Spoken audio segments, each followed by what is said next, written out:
Assalamualaikum warahmatullahi wabarakatuh. Perkenalkan, nama saya Sultan Maurobi dari kelas A, Prodi Manajemen Pendidikan Islam.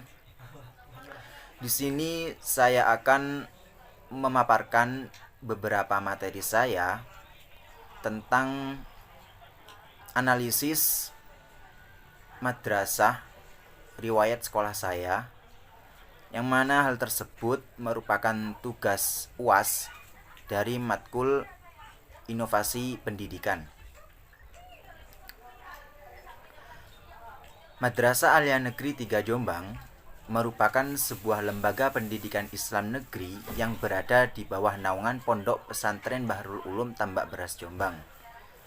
Lembaga tersebut mampu menampung siswa sebanyak 4.000 siswa, yang mana sebelum masuknya siswa dalam lembaga tersebut harus melewati tes terlebih dahulu dengan maksud menyaring siswa-siswa yang merupakan siswa yang mempunyai potensi akademik maupun non-akademik yang bagus. Seiring berjalannya waktu, Madrasah Alia Negeri 3 Jombang terus berkembang dan maju dengan prestasi yang terus diraih hingga tingkat nasional. Dengan kematangan dalam mendidik para siswanya, tenaga pendidik di lembaga tersebut sangat antusias dalam melaksanakan tugasnya dalam mendidik peserta didiknya. Selanjutnya, dari sudut pandang inovasi pengembangan program itu sendiri, Madrasah Alia Negeri 3 Jombang memiliki kelebihan dan kekurangan yang mungkin juga dialami oleh lembaga sejenisnya.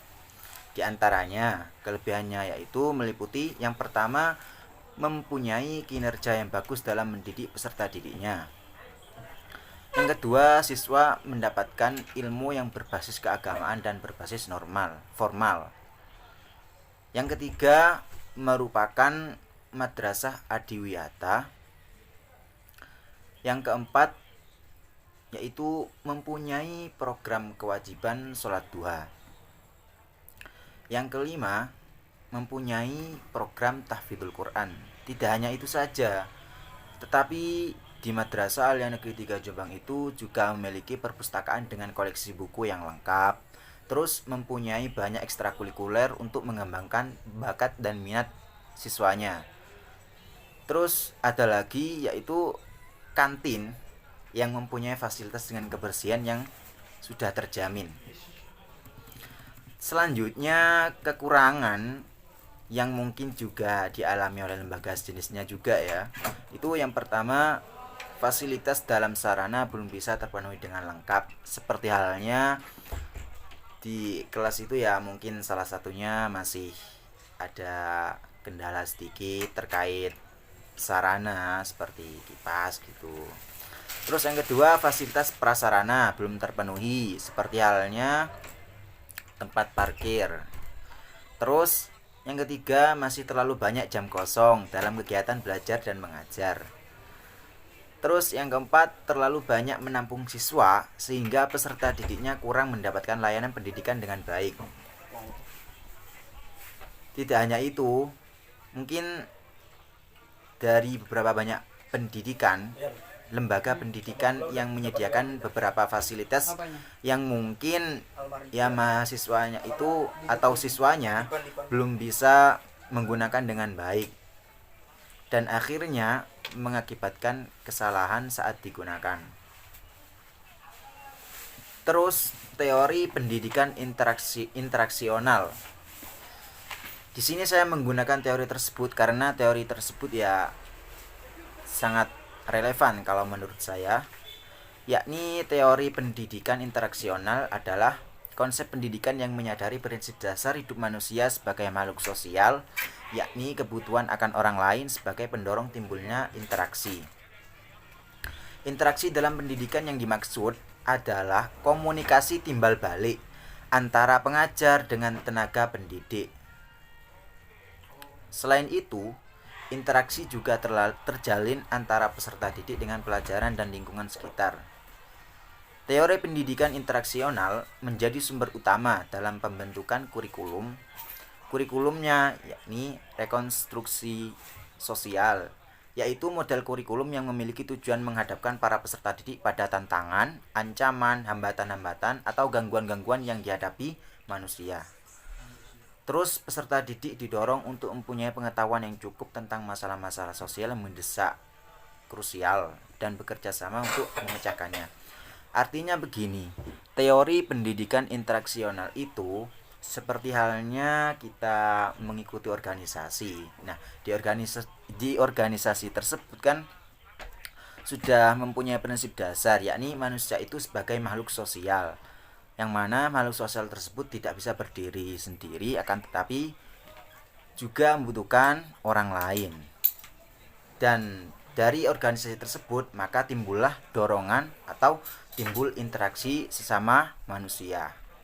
Terus teori yang kedua itu saya menggunakan teori teknologi pendidikan. Karena menurut saya relevannya gini kan. Saya menjelaskan teori pendidikan adalah konsep edukasi yang memiliki kesamaan dengan pendidikan klasik, terutama tentang peranan pendidikan dalam menyampaikan informasi. Namun juga ditemukan adanya perbedaan dalam teori teknologi pendidikan yang lebih diprioritaskan, yaitu pembentukan dan penguasaan kompetensi atau kemampuan-kemampuan praktis, bukan pengawetan dan pemeliharaan budaya alam. Selain itu, teori ini juga menjadi sumber untuk pengembangan sebuah model kurikulum yang bertujuan memberikan penguasaan kompetensi bagi para peserta didik. Pembelajaran dilakukan melalui metode individual, juga bisa media buku ataupun media elektronik, sehingga hasil dari proses belajar bisa mendorong individu untuk menguasai keterampilan-keterampilan dasar tertentu. Dalam konsep pendidikan teknologi ini, isi pendidikan yang lebih dipilih kemudian disusun dalam bentuk desain program atau desain pengajaran dan disampaikan dengan menggunakan bantuan media elektronika, sehingga para peserta didik bisa belajar secara individual. Kemudian mereka berusaha untuk menguasai sejumlah besar bahkan dan pola-pola kegiatan secara efisien. Keterampilan baru yang didapat akan diaplikasikan untuk kepentingan masyarakat. Para pendidik berfungsi sebagai direktur belajar, director of learning. Artinya akan lebih banyak tugas-tugas pengelolaan daripada penyampaian dan pendalaman bahan. Di sini saya akan menjelaskan lebih detail ya tentang teori teknologi pendidikan, yakni kalau di madrasah saya dulu di MAN 3 Jombang itu, setiap kelas itu ada fasilitas sarana yang digunakan ketika belajar, yakni televisi. Televisi tersebut dilengkapi dengan kabel HDMI, yang mana setiap siswa itu ketika mengerjakan sebuah tugas itu bisa melalui PowerPoint terus Microsoft Word. Jadi di MAN 3 Jombang itu sudah bisa melatih tentang bagaimana caranya berpresentasi, terus bagaimana caranya memperbaiki kelebihan yang dia miliki, diantaranya seperti halnya ya memiliki kelebihan di public speaking, itu juga bisa.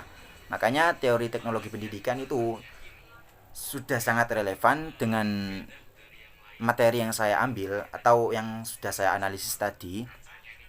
Karena juga teknologi pendidikan kan itu termasuk teori yang mana teori tersebut bisa mengikuti perkembangan zaman seperti era sekarang. Seperti halnya kemarin juga mengalami kendala ketika di dalam dunia pembelajaran itu adanya COVID-19, maka diadakannya sekolah daring online.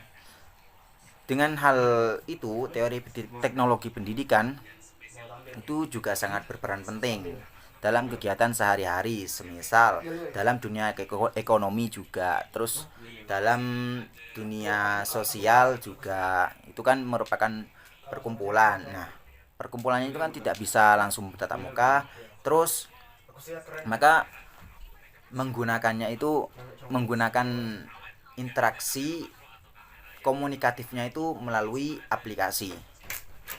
Sekian dari saya, kurang lebihnya mohon maaf. Wassalamualaikum warahmatullahi wabarakatuh. Thanks for watching.